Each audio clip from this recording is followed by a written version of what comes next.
Welcome to DT Kane's Epic Fantasy Book Club. I'm DT Kane, author of the epic fantasy series The Aggresfar Saga and the spoken books Uprising. Each week, I read from one of my novels, discuss my writing process, answer your questions, and have general discussions about fantasy fiction.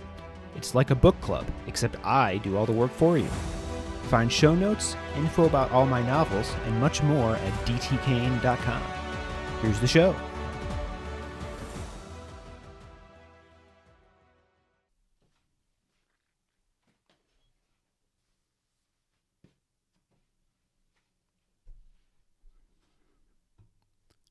Chapter 12. Del gasped as Delida rolled off him and wrapped herself in one of his bed sheets. She wasn't supposed to be here in his chambers after dark. But what did he care? He was leaving in the morning on a trip from which he didn't expect to return, at least not as a free man. Being with Delida had caused him to forget that, if only for a few moments. As he turned a gaze at her, head still fuzzy from the exertion, he saw Delida had propped herself up on one arm. She was glowering at him. "That is how you're going to leave me, Del?" He grimaced, the lingering buzz that had pulsed through his body dissipating like the bitter aftertaste of spoiled wine. "Sorry," he muttered, rolling over to stare at the wall. "I've a few things on my mind." She didn't know, of course, about what had really happened at the trials, which meant he also couldn't share with her the terror coursing through his veins. But the fact of his imminent trip to fortune should have been enough for her to accept his statement as truth. "It should be me going," Delida said. "Bastian doesn't deserve any of this. Sometimes it seems as if people think he's as much to credit as you for the victory at the trials." Del was glad he was facing away from her, given the chagrined expression that crossed his face. She couldn't know the truth of her statement, but that didn't make it sting any less. After controlling his expression, he rolled over to face her. "Lida, we've talked about this. If I had my way, I'd take you without a second thought." He reached out to stroke her cheek. She slapped his hand away. "Don't you try and be tender with me. Before I slipped out of my dress to shut you up, all you could speak of was how unfair it was that your fathers ordered you to say a few good things about speakers at this convention or whatever it is you're going to. Now you expect me to lie here and believe your affections?" Del snatched his hand back, rolling onto his back. "My father hits me enough without you doing it too, Lida. And yet you're still so eager to please him." Del glared up at the ceiling, one hand clenching into a fist. He could hit her. Nearly any other reader would have. There was no repercussion for striking one's own property. He took a deep breath and relaxed his hand. "I promised my mother on her deathbed that I would keep hold of this library, Lida." His voice had grown quiet and shook like the wick of a candle.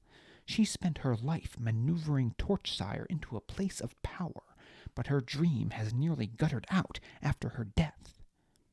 For a moment, Del felt a surge of hatred for his father begin to surface. He pushed it back down into a dark corner in the far back of his mind, like a disobedient dog stuffed into a sack, then locked in a closet. What was wrong with him? How could he even think to feel such a way about his own father? "The only way I can fulfill the promise I made is to take her place as my father's successor, and the only way I can do that is to do as he says, or else risk being disinherited." Lida said nothing in reply, and for a moment he thought she might apologize. But her silence only stretched on, so they lay there, each staring up at the ceiling until Del couldn't take it any longer and had to say something. "It isn't the same anyway. My affections for you and my reticence to speak in favor of the Progs at the Congress, I mean. You know how I feel about you, but saying it publicly would do nothing but get me punished and you, well..." He shivered. Lida hadn't always wrapped herself in blankets when she was naked. Once she'd flaunted her bare flesh openly whenever they had a spare moment in private, but she hadn't been the same since father had had her whipped for insubordination before he left for the trials. And the punishment would be far worse than that if his father believed that Del considered Lida anything more than a source of occasional pleasure. For an instant, that burning ember of hate again glowed from its cage in the recesses of his mind before Del extinguished it once more. "That doesn't stop you from saying nice things in public about that big brute of yours." Del turned to her in surprise. "Rocks? That's entirely different. Is he any more free than I am? Any more what? Harbors are slaves just like me, Del. They're a line item on your father's reports, right beside livestock and corn, just above speakers. Come on, you can't even read those reports." That had been the wrong thing to say, judging by the ice that frosted over Lida's glare. "Are you saying I'm wrong? You can't fool a worm, Del. Besides, I don't see the big deal. That Duke Farston is a creep. His voice makes me want to crawl out of my own skin. And you saw what he did to Rox, or what his Harbour did, anyway. If I hadn't been there, Rox would have been dead in minutes. I don't see why you aren't eager to get back at him." "You don't For once, Del permitted himself to trail off without finishing what was likely to be another damaging remark. He hadn't thought of it quite like that until now. "I like that. Revenge for what he did to Rox. I don't actually have to mean what I say about the speakers deserving greater rights. I just need to do it to get back at Farston for hurting Rox." Lida's stare grew even colder, and for a moment Del thought she intended to hit him again. But her open palm turned into a caress at the last moment, her fingers tracing over the bruise his father had given him earlier. "I think it's time for you to shut up again, Del." Her voice was warm on his neck as she threw the sheet aside. For a time, passion once more pushed away Del's troubled thoughts, but they were only temporarily hidden. As he lay there afterward, Lida asleep in the crook of his arm, he stared at the ceiling, trying to reconcile what she'd said earlier. How could he care for her, yet find his stomach turning at the mere thought of speaking a single word in favor of speakers at the Congress? He spent a sleepless night battling the incongruity, but as the first rays of morning peeked through the curtains, he was no closer to finding an answer. Chapter 13. It was the start of their 4th full day on the road to fortune, and Baz had a problem. "Spilled ink! Where is my cloak?" For once, the sun was actually shining, almost as if erstwhile itself had been responsible for the overcast skies. The night had been too warm to sleep under his cloak, so Baz had used it as a pillow. The tent Deliritous had brought was for readers only. It had been the ground for Baz, which, truth be told, he didn't particularly mind. It wasn't so different from his pallet back in erstwhile, and it meant he didn't have to be close to Deliritous, though since the Torchsire heir hadn't been speaking to him since their argument outside the Duke's study, the past few days had been blessedly quiet. Gah! Where was his cloak? He'd woken to find his cloak had been replaced by a rock, and a particularly uncomfortable one at that. Baz glowered around, but no one was in sight. Leanna had brought her own tent as well. She also wasn't speaking to Baz, apparently still ruffled over his surprise at her being selected as the Conservatory's representative. If Baz had learned one thing over the years, it was that honesty often got you more trouble than it was worth. As he continued to scan the area for perpetrators, his eyes fell on Duke Farston's sleeping arrangements. The blasted man had brought a whole wagon. It was closer to a cottage on wheels. Painted in the Leamina colors of light blue and white, the thing could have housed a family of illits, a large one, and their goats. The Duke was still within. He'd been explicit in his instructions that he was not to be disturbed when within the wagon. If anyone so much as opened the door, Ahge would have their heads. Well, he hadn't said it exactly like that. He'd spoken in that calm, unignorable monotone of his, but his eyes had made clear the dire consequences that awaited anyone who intruded upon his privacy. Farston's speaker was asleep beneath the wagon, and a chain attached to his ankle was locked to the undercarriage. Ahge leaned against the wagon beside its door. Though his arms were folded, he had the look of a viper about to strike. Baz met the man's eyes for a split second and quickly looked elsewhere. He decided that if Ahge had been the one who took his cloak, then the Leamina Harbour could keep it. Baz wandered around Deliritous' tent, keeping an eye on the ground. Maybe a bird had taken his cloak in the night and flown off? Or a dragon? Ugh, this was... Gah! Baz tripped over what felt like a tree trunk, face-planting into the grass, still wet with dew. He pushed himself into a sitting position, spluttering. Rox sat on the ground beside the flap to Deliritous' tent, legs extended. He had his mask off. His face seemed even paler than usual, a bit yellow around the eyes, which were bloodshot. "Ah, Bastion, I am sorry. I didn't see you coming." Was that embarrassment in the Harbour's tone? Why would he... Oh. "Not much of a guard if you can't hear me coming," Baz said, rising to his feet and brushing moisture from his pants. Instead of the irritated response Baz expected, Rox bowed his head as if Baz were an adult and he a chastised child. It was almost funny. Almost.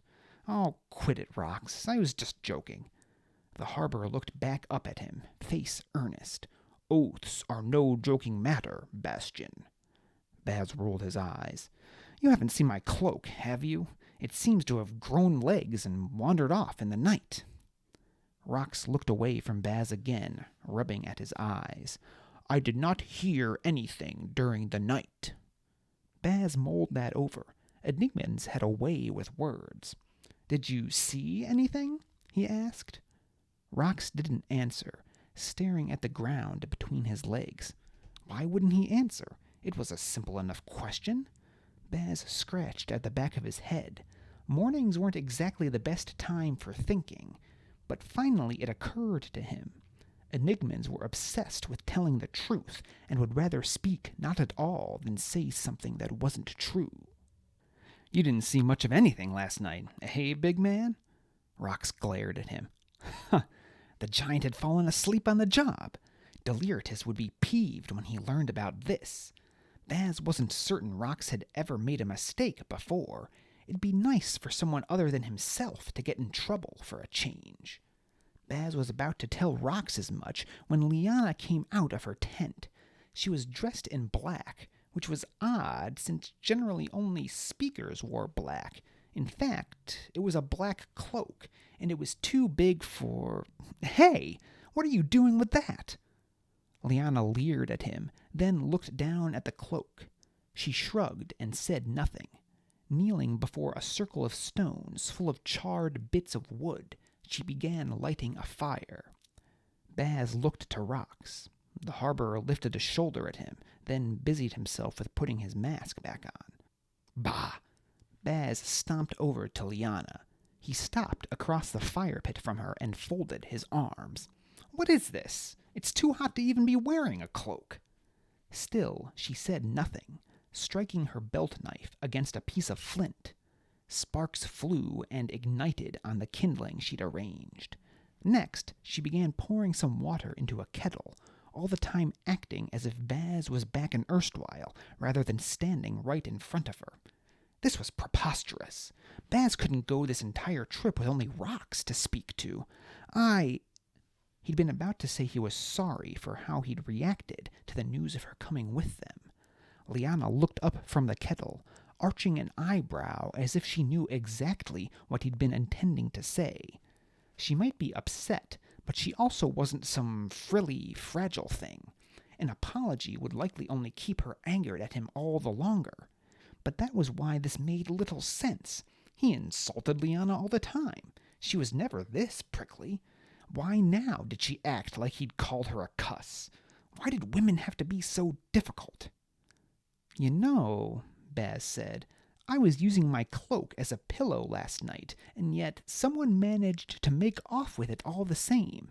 You wouldn't happen to know anything about that, would you? Leanna returned to preparing her breakfast. Not a clue. I was in my tent all night. Well, at least he'd gotten her to say something, even if it was a lie taller than Xavier Tower. Huh, all right. Fair enough. Whoever it was did an elsewhere of a job sneaking up on me. I don't even remember waking up.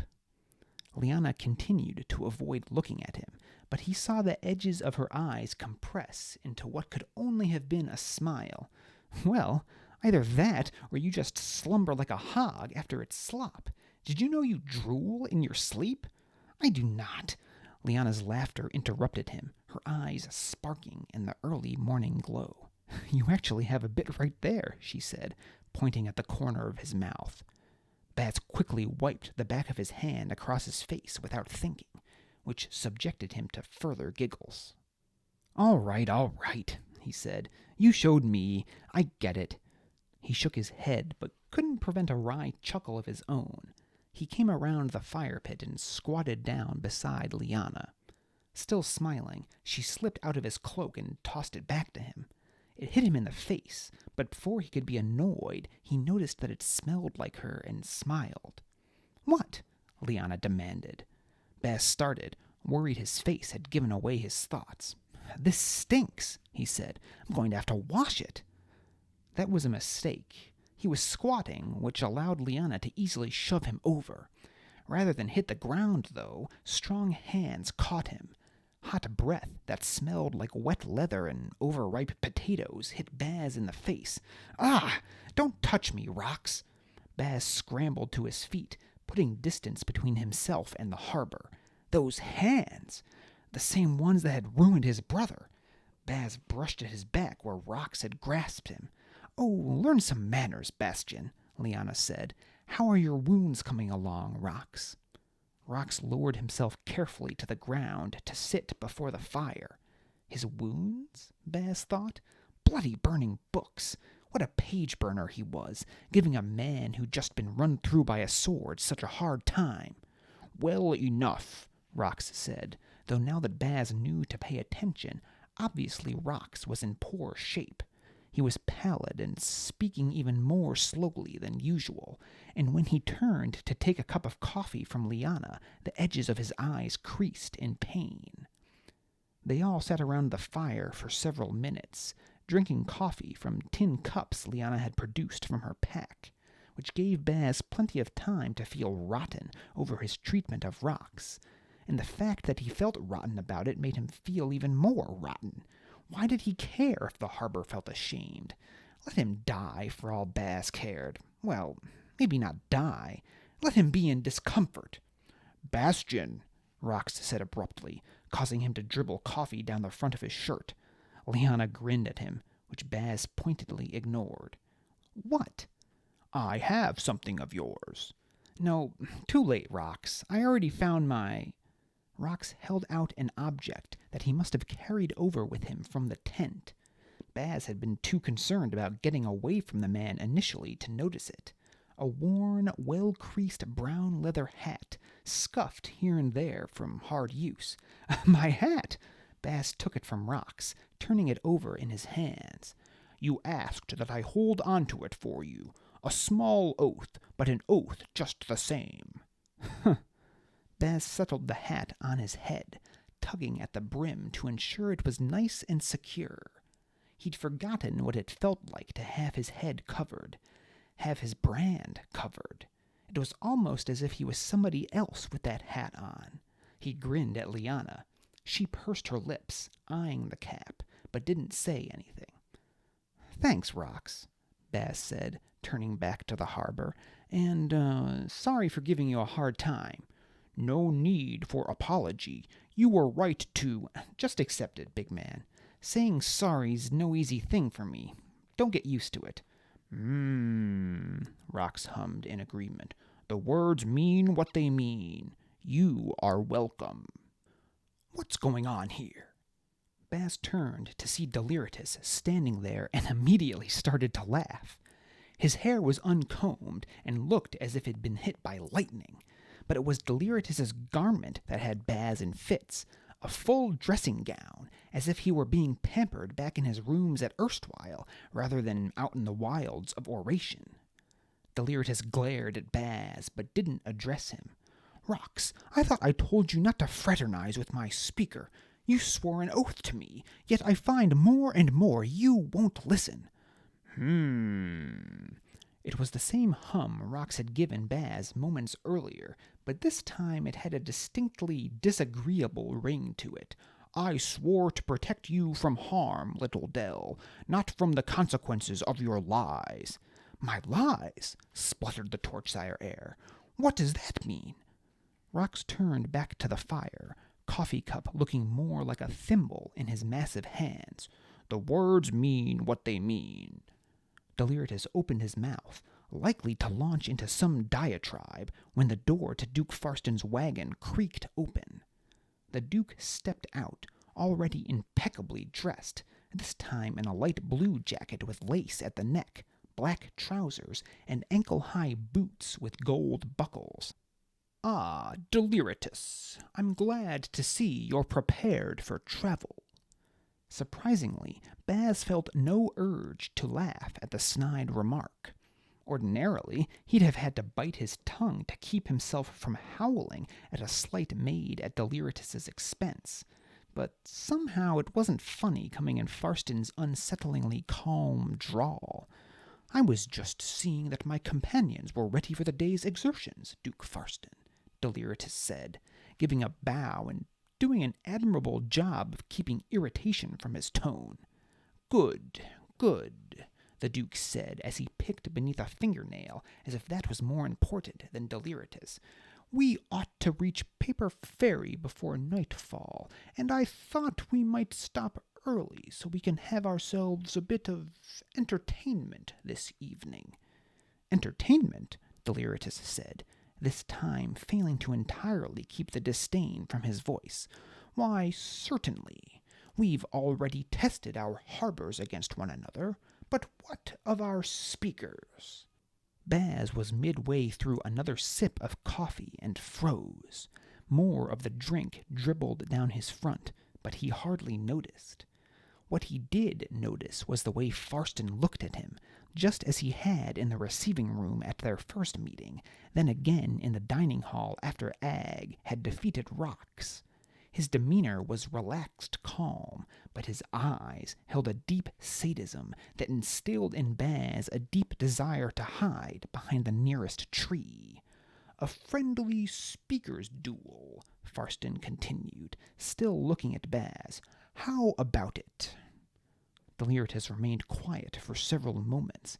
Finally, he said, I'm not sure I've brought any books with me that are proper for a friendly duel. Oh, nonsense, the Duke chuckled, finally looking back to Deliritus from his fingernails. You're erstwhile's champion reader-speaker pair. The two of you will have no trouble at all. Why, it will be like bees against common flies when we meet on the dueling ground. Deliritus went visibly rigid. Baz nearly dropped his coffee cup. If he'd had any remaining doubts that Farston knew, they were gone now. Fine, Deliritus said. We duel tonight.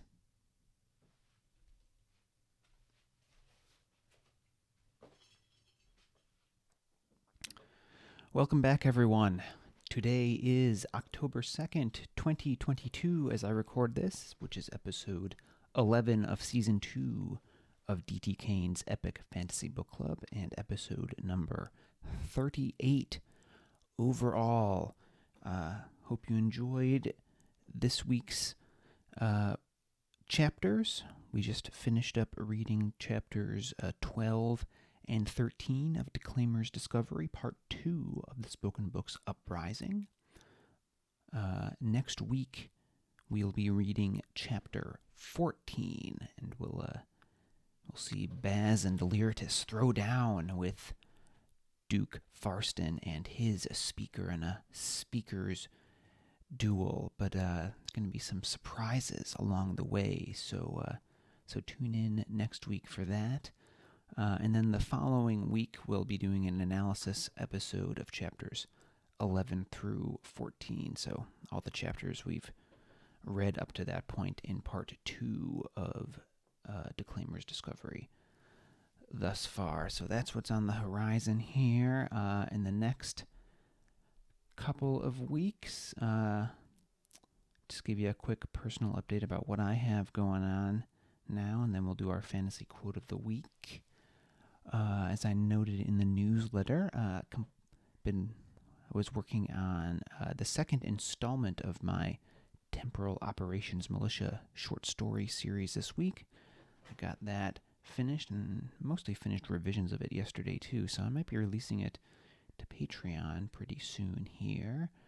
You'll recall that in the first story we met Tandy, who was a feisty veteran Tom agent, and she was on an assignment where she visited 1865 and the site of Abraham Lincoln's assassination. So that was the first story, if you've subscribed on Patreon and read it. If not, head on over to patreon.com/dtkane. The second story that I wrote is about our other protagonist in the series. His name is Sherwood. He made a brief appearance in the first story.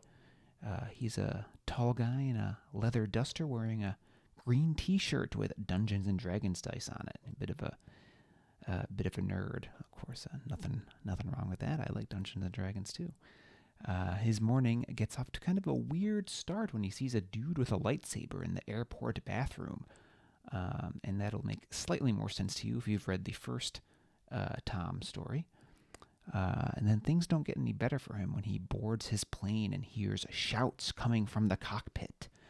So that's what you have to look forward to in Temporal Operation, the second Temporal Operations Militia. Geez, that is a bit of a mouthful, isn't it? The second Temporal Operations Militia story, which will be coming out here shortly. As I said, they're kind of like field medics for the space-time continuum. You know, when something goes wrong and there's an anomaly on the timeline, agents from Tom are sent to fix it. So that's kind of the basis here. Though we'll see Sherwood is not a Tom agent, which is interesting, but he is going to get wrapped up in the Temporal Operations Militia, as you'll see. So that's enough of that. I think I'm going to release the first story, publicly once the second one comes out, so everyone can read the first story in full and decide if they'd like to invest further in it on my Patreon page. So again, patreon.com/dtkane. If you're interested in getting involved in this series of stories, which is really a departure from my other fantasy writing. This is more like, science fiction. Of course, you also get lots of other cool perks for signing up as a patron, including copies of all of my ebooks and physical books as well if you sign up for one of the higher tiers. And of course, as always, just a special thanks to my current patrons, Jan, Jason, and Diane. And we also have a new subscriber this week, Patty, at the Orator level. Thanks for signing up, Patty. Thank you for your support, and thanks for everyone's support. I know, not everyone can support through Patreon at this time, so thank everyone for, just listening to the podcast. Just simple downloads of the show help me out, and if you would like to support through a non-monetary means, consider leaving a review of my books on Amazon or wherever you read and purchase books from, and consider leaving a review of the podcast as well on iTunes or wherever else you listen to podcasts. Thank you. Let's see. What do I have planned in the upcoming week? I'll be working on some essays for my upcoming release of the ebook box set of parts 1 through 3 of the Spoken Books Uprising. As I mentioned previously, I'm going to I'm writing 3 essays, one for each of the first 3 books in the series, and those will be included in the box set only. So a reason for you to maybe consider picking up the box set to read those, even if you've already read parts 1 through 3. I'll also be getting back to work on outlining part 5 of the Spoken Books Uprising, and I'll probably start drafting that in earnest probably next week. I'm taking a trip to Denver next week, so I'll probably take next weekend off. But speaking of that, if you're from Denver or you've been there, I'd be happy to consider any restaurant recommendations you might have, or brewery recommendations, or really anything else that you think a first-time visitor to Denver should do. My little sister recently moved there, so I'm going to see her and see some of the sights and go to Great American Beer Festival, which I am quite excited about since my wife and I are big fans of craft brewing. Other non-writing news, I got my next half marathon coming up here in just a few weeks. As I've said before, I'm trying to run that in 2 hours and 4 minutes this time around. Really getting down to the wire here on that, and I don't know. I'm a little worried I'm not going to hit that 2:04 mark. I'm not feeling quite as in shape as I was hoping. Running a few miles at goal pace is not feeling quite as easy as I would like it to at this point in the training cycle. But all I can do is, do the workouts that my training plan says, and we'll see what happens at the end of October here. But I'll keep everyone up to date, and I'll probably make another funny GIF or something of me running at the end of the race that you can all look at. I should post that again in an upcoming newsletter, the one I did for my half marathon in May. Me huffing and puffing to the finish line there. But that's what's going on in the world of D.T. Kane right now. And I guess that brings us to our fantasy quote of the week. This one comes from Guy Gavriel Kay and his novel The Last Light of the Sun. I'll be honest, I actually haven't read any of Guy Gavriel Kay's work yet. He's been on my reading or my TBR list for quite a while, but maybe doing this quote here will encourage me to read him a little faster. If you have any favorite Guy Gavriel Kay books that you highly recommend, feel free to email me, dtkane@dtkane.com. So our quote is, "A hard truth that courage can be without meaning or impact need not be rewarded or even known. The world has not been made in that way. Perhaps, however, within the self there might come a resonance, the awareness of having done something difficult or having done something." And as always, my little essay inspired by the quote. "The simple fact of the matter is that no one's paying attention to you. We look around, self-conscious that we'll be judged by our actions or for our actions. Or perhaps even worse, we act merely because we hope to impress others. No one cares. That is not said to belittle you or to cast aspersions on our fellow human beings. It is simple reality. We are all busy, all preoccupied with our own lives. Think back to a few days ago, the last time you went out in public. How many strangers did you pass? How much did you notice about them then? Do you remember anything about them now? Work in an office where you regularly see the same people? Fine, but just think. How much do you truly take note of what others are wearing, or how they're performing, or the choices they make? And of what little you do notice in the moment, how much do you recall a day or two later? The lesson here is that you must act for yourself. Don't hold back for fear of judgment, or act out simply because you think it will make you cool. Almost no one will notice if you do something embarrassing, and even fewer people will care if you act only to impress others. As everyone knows, the only person who thinks the guy blasting his car radio is cool is the guy in the car. Don't be the guy in the car. And there you go. Hope you liked this week's essay. As always, let me know your thoughts on this week's quote and essay by sending me an email, dtkane@dtkane.com. And I would love for you to send me your favorite fantasy quotes so I can potentially feature them in a future newsletter and podcast episode. Again, you can email those to me, dtkane@dtkane.com. So that's it here. Again, we'll be reading Chapter 14 of Declaimer's Discovery next week.